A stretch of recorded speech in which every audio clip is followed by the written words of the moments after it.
βίντεο έχω σκοπό να σας εμπνεύσω δείχνοντάς σας ένα διαφορετικό τρόπο να χρησιμοποιήσετε τα αιθέρια έλαια που έχετε. Και αυτό είναι το body mist. Είναι κάτι που χρησιμοποιώ σχεδόν καθημερινά, ιδιαίτερα το καλοκαίρι, είναι κάτι πολύ δροσιστικό και στην ουσία είναι ένα πολύ διακριτικό άρωμα, φυσικό άρωμα, φτιαγμένο με αιθέρια έλαια που βάση έχει το νερό. Πώς το φτιάχνουμε?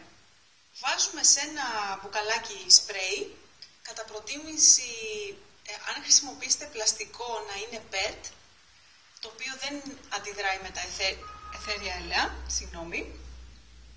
Οπότε βάζουμε είτε ένα αιθέριο, είτε ένα μείγμα αιθέριων ελαίων της επιλογής μας, το αραιώνουμε μέσα σε λίγο αλκοόλ, το οποίο μπορεί να είναι μια κουταλιά του γλυκού, ας πούμε, βότκα ή τσίπουρο, και το υπόλοιπο είναι νερό. Εγώ χρησιμοποιώ απεσταγμένο νερό ή νερό πηγής, το οποίο δεν έχει πολλά άλατα και με τον καιρό δεν θα φράξει το στόμιο του σπρέι. Και κάθε φορά πριν τη χρήση το ανακοινούμε ώστε να ανακατευτούν όσο γίνεται καλύτερα τα αιθέρια έλαια μέσα στο νερό και ψεκάζουμε, μπορούμε να ψεκάσουμε και το δέρμα μας αλλά και τα ρούχα μας, γιατί είναι το νερό και δεν πειράζει καθόλου.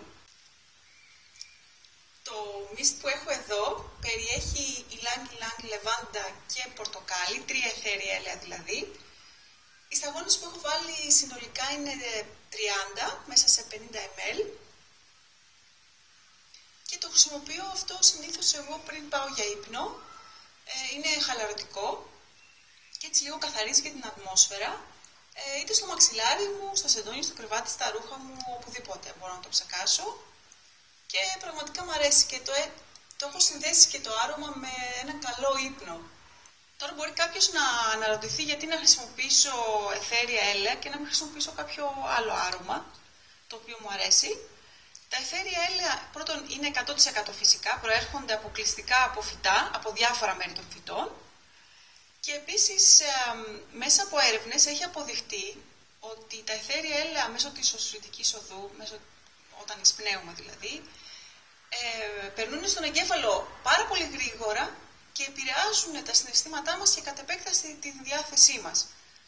Εάν σας ενδιαφέρει να μάθετε περισσότερο για αυτό το θέμα, γιατί είναι ένα τεράστιο θέμα, υπάρχει ένα βιβλίο, το The Fragrant Mind, δεν ξέρω αν έχει μεταφραστεί στα ελληνικά, είναι στα αγγλικά, είναι της Valerie Ann Warwood, είναι πολύ γνωστή αρωματοθεραπεύτρια και συγγραφέας βιβλίων πάνω στην αρωματοθεραπεία. Και είναι ένα πάρα πολύ καλό, είναι αρκετά μεγάλο όπως βλέπετε και έχει πολλές λεπτομέρειες για συγκεκριμένα αιθέρια έλαια και τα συνδέει με συγκεκριμένες συναισθηματικές καταστάσεις και αισθήματα. Είναι πάρα πολύ καλό.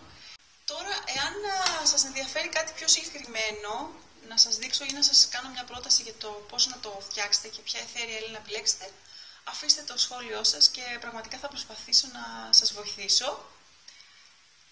Αυτά ήθελα να σας πω σε αυτό το βίντεο. Πραγματικά αν σας άρεσε και το βρήκατε ενδιαφέρον, πατήστε το like και μοιραστείτε το με τους φίλους σας. Γεια!